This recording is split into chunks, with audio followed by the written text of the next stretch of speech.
Jaz sem Teodora Dimitrovska, sem študirala na fakulteta za elektrotehniko v Ljubljani, prihajam sicer iz Makedonije. Zdaj delam kot raziskovalka tudi na fakulteto za elektrotehniko v laboratoriju za preskrbo z električno energijo. Trenutno delam na področju stabilnosti elektroenergetskih sistemov.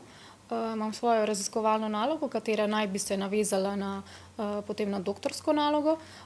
Poleg tega bom imela tudi obveznosti kot asistentka pri enem predmetu. Ja, mogoče nekako ne bi uvrstila v tipični model obnašanja v Sloveniji, da se punce vpisujejo na tehnični študij, sploh elektrotehnika. To pa ni primer recimo v Makedoniji, ker število študentov doseže več kot 60%, sploh pri energetiki. To je zanimivo.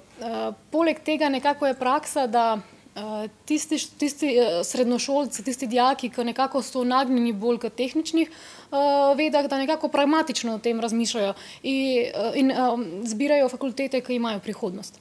Ja, glede Slovenije oziroma bolj specifično Ljubljana sem že slišala veliko pozitivnih izkušenj, veliko zadovoljnih starejših sošolcev.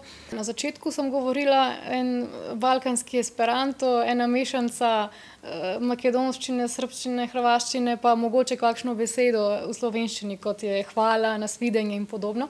Sem srečala zelo odprto okolico, kar je nekako pobilo stereotipov o zaprtosti slovenske družbe. Recimo imela sem kolegice, ki so bile pripravljene sedeti zraven pa sproti prevajati, če je bilo treba, sploh v prvem semestru. Tako da ja, prvi semester je bil kar pester, ampak je bilo tudi razumevanje iz strani učiteljev, sošolcev. Celo zanimivo se mi zdi, jim je bilo imeti enega tujega študenta.